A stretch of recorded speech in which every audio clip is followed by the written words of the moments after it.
नमस्कार, आप देख रहे हैं न्यूज हाट। मैं हूं आपके साथ रितेश शर्मा।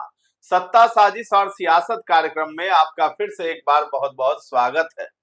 नीतीश कुमार से आज मुलाकात करने के लिए सम्राट चौधरी एक अन्य मार्ग पहुंचे थे।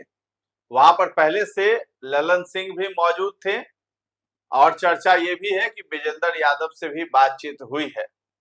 यानी कि मंत्रिमंडल विस्तार को लेकर के अब जो है सुगबुगाहट तेज हो गई है। बहुत जल्द ही ये फैसला हो जाएगा कि कौन मंत्री बनेंगे, कौन नहीं बनेंगे, किन का नाम लिस्ट में शामिल किया जा रहा है। इस पर हमने चर्चा भी की है। इसके साथ ही साथ हम बात करेंगे राघव चड्ढा, जिस तरीके से उन्होंने अरविंद केजरीवाल को बड़ा झटका दे दिया है। लेकिन ये रातों रात वाला फैसला नहीं है। खबर ऐसी आ रही है कि अमित शाह ने इसकी पटकथा पहले ही लिख डाली थी।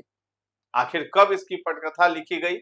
और जो पंजाब के सीएम हैं यानी आम आदमी पार्टी के ही हैं भगवंत मान, उन्होंने भी बड़ी बात कह दी है। जो 7 सांसद टूट करके भाजपा में जा रहे हैं, उनको लेकर के उन्होंने बड़ी बात कही है। क्या कुछ कहा है, इन तमाम मुद्दों पर हम चर्चा करेंगे। हमारे साथ जुड़े हैं न्यूज हाट के managing editor Ajay Kumar Mishra sir और अनिकेता शर्मा।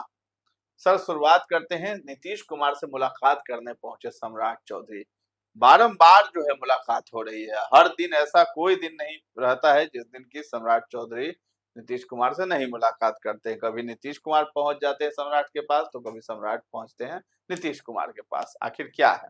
देखिए, मुख्यमंत्री सम्राट चौधरी जो है कल विधानसभा में विश्वास मत हासिल कर लिए ध्वनि मत से। यह बिरले ही होता है, मत विभाजन हो जाता है विश्वास मत के दौरान, लेकिन ध्वनि मत से विपक्ष कमजोर था, ध्वनि मत हुआ, होना ही था। तो उसके बाद वह जो है आशीर्वाद लेने गए पूर्व मुख्यमंत्री नीतीश कुमार के पास। एक अन्य मार्ग नहीं जाते तब भी यह सवाल उठता कि इस बार विश्वास मत हासिल हो गया तो नीतीश कुमार के पास नहीं गया आशीर्वाद लेने। पिछली बार जब शपथ ग्रहण हुआ था राजभवन में, तो वह गए थे ना, तब पैर छूकर आशीर्वाद लिए थे उनका। तो इस बार जो गए हैं, इसका बड़ा सियासी मायने। कहा जाता है कि अब जो है विश्वास मत हासिल हो गया, अब जो आगे की प्रक्रिया होगी वह मंत्रिपरिषद का विस्तार। तो संभावना लोग जता रहे हैं कि जो 20 मिनट से अधिक की बातचीत हुई, उस दौरान जो है केंद्रीय मंत्री ललन सिंह भी थे, जदयू के वरिष्ठ नेता वह भी थे मुख्यमंत्री पूर्व मुख्यमंत्री नीतीश कुमार के आवास पर। तो वहां उनसे भी बातचीत, मतलब 20 मिनट की मैराथन बातचीत में कुछ तो तस्वीर उभर कर आई होगी। और इधर जो है जब यह मुलाकात चल रही थी तीनों लोगों की, तो उप मुख्यमंत्री है ना, वर्तमान में जो उप मुख्यमंत्री है, जदयू के वरिष्ठ नेता नीतीश कुमार के अति विश्वस्त राजनेता है ना, वह देवघर चले गए बाबा महादेव का आशीर्वाद लेने। वह नहीं थे। जब पहला मौका था जब सम्राट चौधरी और नीतीश कुमार के बीच जो बातचीत हुई, ललन सिंह थे, उसमें विजय चौधरी नहीं था। इसकी भी खूब चर्चा हो रही कि आखिर ऐसा ही दिन क्यों चुना गया सम्राट चौधरी मुलाकात की। भाई, जब अमूमन जब भी नीतीश कुमार जी से सम्राट चौधरी की मुलाकात हुआ करती है थी, तो वहां विजय कुमार चौधरी निश्चित रूप से रहते थे। लेकिन आज का दिन था ऐसा कि विजय कुमार चौधरी देवघर पूजा कर रहे थे। इसका भी अब लोग सियासी मायने निकाल रहा है कि कुछ ऐसी जो बातें थी, जो बात खास करके मंत्रिपरिषद को लेकर बातें हुई होगी, विस्तार जो होना है कि कौन मंत्री बनेंगे, किसको हटाया जाए, है ना, किसको रखा जाए, कौन नए चेहरे उसमें शामिल होंगे, इसकी खूब चर्चा हो रही है। तो इन सब मुद्दों पर ही बात हुई। इससे पहले है ना, पूर्व मुख्यमंत्री नीतीश कुमार वो जो है गए थे, हाँ, दूसरे उप मुख्यमंत्री विजेंद्र प्रसाद यादव के, वहां गए, उनसे बातचीत हुई, उनका कुशल क्षेम पूछे, आप स्वस्थ हैं, और वहां कोई सियासी बातें नहीं हुई जो खबर आ रही, तो सिर्फ एक औपचारिक मुलाकात हुई थी दोनों के बीच में। उसके बाद, उससे पहले सम्राट चौधरी से, उसके बाद सम्राट चौधरी से बात हुई, है ना। तो इसका मायने निकाला जा रहा है कि आखिर सम्राट चौधरी जो हर चरण के बाद, जैसे मुख्यमंत्री बने तब गए नीतीश कुमार जी का आशीर्वाद देने, है ना, विश्वास मत जब हासिल हो गया तब गए, विभागों का जब बंटवारा हो गया तब गए, है ना।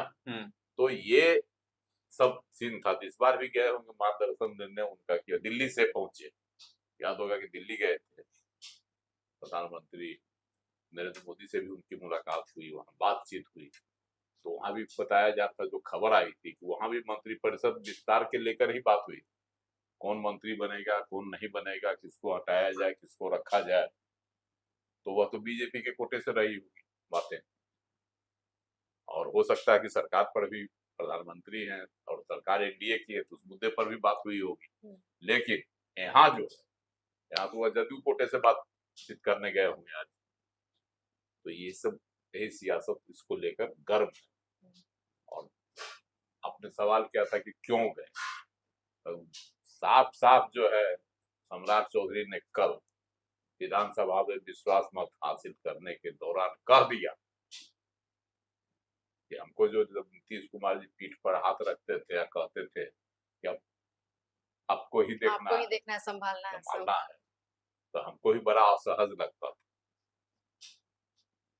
लेकिन जब कह दिए, मेरा नाम प्रस्तावित कर दिए, तो हमको लगा कि नहीं, सच्चे में हमको अभी को चाह रहे थे। मतलब है उन साफे कर देगा, नीतीश कुमार जी के कृपा से बने। पद छोड़ने के बाद भी नीतीश कुमार लेकिन बहुत सक्रिय है, वो खुद सबसे मिलने जा रहे हैं, चाहे वो डिप्टी सीएम हो, चाहे वो खुद सीएम हो। है, इसका सियासी मायने निकाला जा रहा है कि मंत्रिपरिषद का जो विस्तार होगा उसमें नीतीश कुमार जी की भी अहम सहमति होगी, कौन कौन चेहरे बीजेपी की ओर से आ रहे हैं, उस पर भी चर्चा हुई होगी, आपकी तरफ से कौन कौन लोग होंगे, इस पर भी बातचीत हुई होगी। तो ये सब मुद्दा संभवतः ललन सिंह की भी सहमति इसमें ली जाएगी। लेकिन आश्चर्य है कि संजय झा गायब हैं और विजय कुमार चौधरी भी, ललन सिंह मौजूद है। चलिए, अब राघव चड्ढा की बात कर लेते हैं। उनकी जो है आम आदमी पार्टी छोड़ने की जो पटकथा है वो पहले ही लिखी गई थी, ऐसा कहा जा रहा है। अमित शाह जो है उन्होंने सीक्रेट मीटिंग की थी, कहाँ की थी, कैसे की थी? देखिए, राघव चड्ढा ने तो छोड़ दिया, उनके साथ साथ और 6 राज्यसभा सदस्यों ने, है ना, आप पार्टी छोड़ दी, और राज्यसभा के सभापति को इन तमाम लोगों ने चिट्ठी लिखकर बता दिया कि हम जो है क्या कहता है, आप पार्टी छोड़ दिए हैं और हम लोग नया कूट बना दिए। आप मुझे भी बताया जाता है कि ये भी लिखकर दे दिया गया कि हम लोग बीजेपी में शामिल होंगे।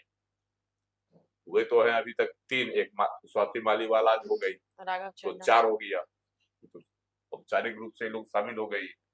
इसी पर जो संजय सिंह कहते हैं कि 4 लोग शामिल हो गए हैं, इन लोगों पर जो है कार्रवाई के लिए सभापति को लिखेंगे, राज्यसभा के सभापति को, क्योंकि यह दल बदल कानून का उल्लंघन करता है ना। इसलिए दल बदल कानून में यह नियम है कि अगर कोई भी निर्वाचित सदस्य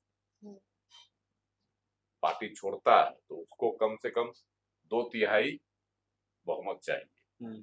2/3 अगर अपने साथ लेकर जाता है, जैसे 10 है तो 7, है ना, तो तभी वह वैध होगा, अन्यथा वह जो है दल बदल कानून के तहत उन पर कार्रवाई होगी और उनकी सदस्यता भी रद्द कर दी जाएगी, जा सकती है। तो और यह इसका निर्णय कौन करेगा? सदन का जो है या तो अध्यक्ष करेंगे या सभापति करेंगे, उनको ही इसका अधिकार मिला हुआ। इसलिए संजय सिंह ने यह लिख कर दे दिया, लेकिन इससे पहले ही इन 7 सांसदों ने राज्यसभा के सभापति को लिख कर दे दिया कि हम लोग जा रहे हैं, है ना। इसलिए अब है कि अब पूरा खेल चला गया किसके हाथ में, राज्यसभा के सभापति के हाथ में। वह जो अब निर्णय लेंगे कि सदस्यता इनकी, इन्होंने दल बदल कानून का उल्लंघन किया या नहीं, इस पर निर्णय लेंगे। हालांकि संजय सिंह कहते हैं कि अभी लोग को हम इनकी सदस्यता समाप्त करा देंगे। भाजपा की जो है इसके पीछे मंशा क्या होगी? सांसदों को तोड़ करके अपनी पार्टी में मिलाना, क्या पंजाब चुनाव से भी इसे जोड़ा जा रहा है क्या? देखिए, ये जो है ना, एक तो इसकी जो तस्वीर उभर कर आ रही है कि इसकी पटकथा, आपको तोड़ने की पटकथा जो है, यह लिखी गई थी 14 मार्च को ही। उस समय जो है गृह मंत्री अमित शाह पंजाब के मोगा में गए हुए थे, जनसभा किए थे। उसी दौरान जो है इन लोगों से मुलाकात हुई और उसके बाद ही सबसे पहले इन लोगों ने कर उसके में कहा जाता है, जो खबरें हैं उसके अनुसार कि राघव चड्ढा ने ही मुलाकात करवाई थी कुछ सभी सांसदों से। हाँ, तो और राघव चड्ढा को उसके बाद ही, है ना, राज्यसभा के उपनेता के पद से आपने हटा दिया, एकदम बेइज्जती करके। उस पर आरोप लगाया कि भाई बहुत सारे मामले थे जिसको वह सदन में नहीं उठा रहे थे सरकार के खिलाफ, यह आरोप लगा था उस समय। तो राघव चड्ढा को तो उसी समय हटा दिया गया उपनेता पद से, और उनकी जगह पर जिसको बनाया गया अशोक कुमार मित्तल को, है ना, वह भी जो है पता चला कि भागे हुए इन लोगों के साथ वह भी भागे हुए हैं। उनको उपनेता बना दिया गया था ताकि असंतोष मेरा दबे, लेकिन यहाँ उल्टा पड़ गया और राघव चड्ढा ने ऐसी रणनीति चल दी, अमित शाह के मार्गदर्शन कहिए इसको, हालांकि वह कहते हैं कि नहीं ऐसा कुछ नहीं है, वहां कोई न लोकतंत्र था न कोई पार्टी थी, आप बची। और हम लोगों ने इसको शुरू में जिस उद्देश्य से खड़ा किए थे, है ना, वहां का मुखिया ही बेईमान हो गया, उस पर ही भ्रष्टाचार का आरोप है, तो इसलिए हम लोग इसको छोड़ के जा रहे हैं बीजेपी में, उनका ये कहना है। लेकिन आपके नेताओं का कहना है कि नहीं, भाजपा ने जो है लोटस, है ना, कमल वाला कार्यक्रम जो होता है उसका लोटस ऑपरेशन चला दिया, जैसा कि महाराष्ट्र में आरोप उछल रहा था, लोटस ऑपरेशन वहीं से देखना होगा कि पंजाब अगर साधने की तैयारी है तो कारगर साबित होगा कि नहीं। पंजाब में अगर भाजपा की रणनीति तो यही कि अब अगले साल 2027 में वहाँ पंजाब चुनाव, हाँ, उसमें तो पंजाब चुनाव में अकाली दल को हो गए हाशिए पर चली गई, है ना, जबकि वह प्रमुख पार्टी थी, क्षेत्रीय पार्टी, वहां वो हाशिए पर है। पिछले चुनाव में 2022 में जो वहाँ विधानसभा का चुनाव हुआ था उसमें वो हाशिए पर चली गई। मुख्य जो है फ्रंट जो है लड़ाकू वह रह गए आप और कांग्रेस। कांग्रेस को यह चिंता सता रही, हालांकि दोनों एक दूसरे के दुश्मन है, लेकिन कहता है कि तीसरे दुश्मन से जो है जब लड़ाई होती है तो दोनों दुश्मन एक हो जाते हैं। वही हाल अभी पंजाब की है, वहां जो है कांग्रेस आलोचना कर रही है राघव चड्ढा की और इंस्टीट्यूट की, है ना, तो वहां से कह रहे हैं जैसे पंजाब में कोई जो कांग्रेस के ही है सांसद, उन्होंने कहा है कि पंजाब के वोटरों की बात ही कुछ और है, उन्हें गद्दार पसंद नहीं है। वही चीज तो हम बता रहे हैं, कहा स्पष्ट उनको गद्दार पसंद नहीं, मतलब वह राघव चड्ढा को गद्दार बता रहे हैं, उनके साथ जो सांसद छोड़े हैं उनको गद्दार बता रहे हैं, है ना, तो यही बोल रहे थे कि जबकि एक दूसरे पर टीका टिप्पणी दोनों करते थे, कांग्रेस और आप, और अब यह दृश्य बदला, तो इस बीच में अब मतदाता जो है वो जानेगा कि कौन है बढ़िया, कौन है। ठीक है, मान लेते हैं दल बदल हुआ, इसको माना जा सकता थोड़ी देर के लिए, लेकिन जो आरोप आप पार्टी के मुखिया अरविंद केजरीवाल पर लग रहा है, वो जेल भी गए थे। एक तो शीश महल कानून की टूटिया डुबो दी जैसा कि राघव चड्ढा ने कहा, और दूसरा शीश महल 2 भी आ गया है प्रकाश में, उसकी भी खूब खबर आ रही। जब इनको वहां आवास मांगे कि हमको आवास दिया जाए, तो उसमें अभी तक गए नहीं, लेकिन उसका जो पुनर्निर्माण करवाया तो शीश महल के जैसा है, कहते हैं हम सीधा है, ईमानदार है, चप्पल में घूमते हैं लेकिन सादगी से रहते हैं, लेकिन बहुत बड़े महल में रहते हैं, आलीशान में, आलीशान महल फिर बनवा दिए। तो इसलिए जो है उन पर अब आरोप उछल रहा है। अब वहाँ कांग्रेस है। आपने पूछा कि सियासत पंजाब की, तो भाजपा की कोशिश है कि जब अकाली दल मरनासन हो गई तो उस परिस्थिति में भाजपा अपना पैर वहां फैलाएगी। तो फैलाएगी तो इसके लिए चाहिए इसको आधार, चेहरा चाहिए जो पंजाबी हो। जितने लोग हैं साथ के साथ, ये सभी के सभी पंजाबी पंजाब से जुड़े हुए हैं। तो इन सातों का जो है सियासी फायदा तो भाजपा कहीं न कहीं लेगी। एक बड़ा चेहरा भाजपा पंजाब में नहीं, अभी तक वो अकाली दल के कंधा पर सवारी कर रही थी भाजपा। अब जो है अपने स्वतंत्र रूप से वहां सवारी करेगी।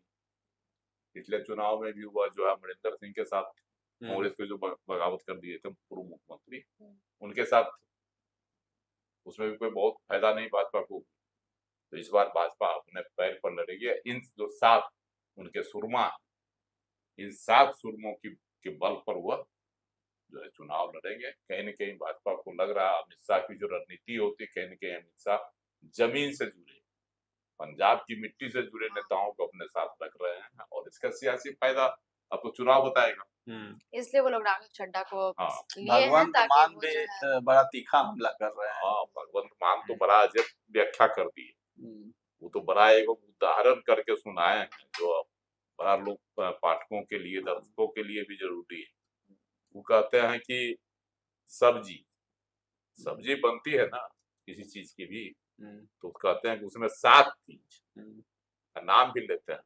अदरक, लहसुन, जीरा, मेथी, लाल मिर्च, काली मिर्च और धनिया, ये 7 चीजें जब उसमें रहती है तो सब्जी स्वादिष्ट होती है। लेकिन ये 7 चीजें अकेले सब्जी नहीं बना सकती है। कहने का मतलब है कि भाजपा इनको ले गई है तो ये सब्जी नहीं बना पाएंगे पंजाब में। स्वाद भले ही बिगाड़ दें हमारा, तो जब स्वाद आपका बिगड़ जाएगा सब्जी का तो खाइएगा कैसे, खाएगा कौन? तो यही स्वाद बिगाड़ दिए राघव चड्ढा। एक तरफ से ये तो झाड़ू मार दिए आप पार्टी पर। 10 गो तो उनका राज्यसभा में सदस्य है, उसमें से 7 गो गायब हो गया, तो कहानी खत्म कर दी राघव चड्ढा। तो ये स्थिति है। लेकिन भगवंत मान जो है उन्होंने बड़ा अच्छी व्याख्या की इन 7 की, बता दिया अदरक और 7 मसाला, अदरक, लहसुन, जीरा, मेथी, लाल मिर्च, काली मिर्च और धनिया। चलिए, भगवंत मान तो भाई जो कसक है उनमें उसको पूरी कर रहे हैं, 7 को बता रहे हैं, नाम दे रहे हैं, मसाला बता रहे हैं, सब्जी नहीं बना पाएंगे। अब देखना है कि अमित शाह की जो रणनीति है पंजाब को लेकर के वो कितनी कारगर साबित होती है, क्योंकि आम आदमी पार्टी के सांसदों को उन्होंने तोड़ा है। पंजाब में क्या सीन होगा आने वाले समय में पता चलेगा। अगले साल वहां पर विधानसभा का चुनाव है, लेकिन इधर जो है बिहार में भी सियासी उथल पुथल खूब हो रही है। मंत्री बनने की रेस में सभी लोग अपनी पलके बिछाए बैठे हुए हैं। नीतीश कुमार और सम्राट चौधरी लगातार एक दूसरे से मुलाकात कर रहे हैं और मंत्रिमंडल विस्तार को लेकर के चर्चा भी खूब हो रही है। तो फिलहाल इस चर्चा को हम लोग यहीं पर विराम देते हैं। कैसा लगा है ये कार्यक्रम हमें कमेंट में जाकर जरूर बताइएगा और हमारे चैनल को अभी तक आपने सब्सक्राइब नहीं किया है तो जरूर कर लें। धन्यवाद।